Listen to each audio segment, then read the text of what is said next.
ಉತ್ತರ ಕರ್ನಾಟಕ ನ್ಯೂಸ್, ಇದು ಕನ್ನಡದ ಉಸಿರು. ಹಂದಿಗಳ ಕಾಟ ತಪ್ಪಿಸಲು ಹೊಲದ ಬೇಲಿಗೆ ಅಕ್ರಮ ವಿದ್ಯುತ್ ಸಂಪರ್ಕ, ಯುವಕನ ಸಾವು. ಚಿಟಗುಪ್ಪ ತಾಲೂಕಿನ ಬಸಿರಾಪುರ ಗ್ರಾಮದಲ್ಲಿ ದುರ್ಘಟನೆ. ಬೀದರ್ ಜಿಲ್ಲೆಯ ಚಿಟಗುಪ್ಪ ತಾಲೂಕಿನ ಬಸಿರಾಪುರ ಗ್ರಾಮದಲ್ಲಿ ಘಟನೆ ಆಗಿರುವಂಥದ್ದು. ಬಸಿರಾಪುರ ಗ್ರಾಮದ ಸುದೀಪ್ ನಿರ್ನಾಕರ್ ಎಂಬ ಯುವಕ ವಿದ್ಯುತ್ ತಗುಲಿ ಸಾವನ್ನಪ್ಪಿದ್ದಾನೆ. ಕಾಡು ಹಂದಿಗಳ ಕಾಟ ತಡೆಯಲು ಹೊಲದ ಬೇಲಿಗೆ ಕರೆಂಟ್ ಅಳವಡಿಸಿದ್ದ ರೈತ ಹುಲ್ಲೆಪ್ಪ ಮೇತ್ರೆ ಅನ್ನೋ ರೈತ ಅಕ್ರಮವಾಗಿ ವಿದ್ಯುತ್ ಸಂಪರ್ಕವನ್ನ ಪಡೆದಿದ್ದ. ವಿದ್ಯುತ್ ಇದೆ ಎಂದು ಗಮನಿಸದೆ ತಂತಿ ಬೇಲಿ ದಾಟುವಾಗ ವಿದ್ಯುತ್ನಿಂದ ಸಾವನ್ನಪ್ಪಿದ್ದಾನೆ. ಬೇಮಳಖೇಡ ಪೊಲೀಸ್ ಠಾಣೆಯಲ್ಲಿ ಪ್ರಕರಣ ಕೂಡ ದಾಖಲಾಗಿದೆ.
ಈಗ ನಾವು ನೋಡಿದೆವು, ನಮಗೆ ಗೊತ್ತಾಯ್ತು.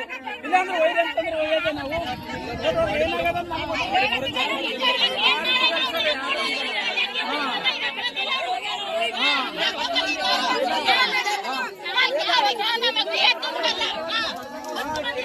ಬಂದ್ಬೇಕು.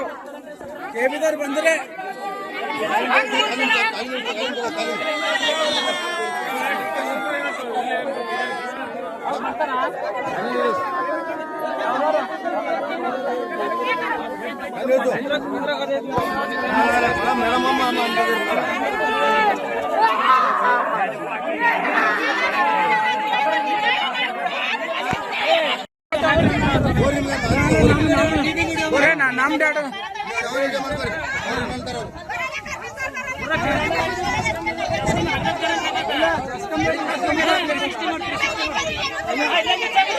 ಇಲ್ಲೇ ನಮ್ಮನ್ನ ನಾವು ಮಾಡ್ತೀವಿ.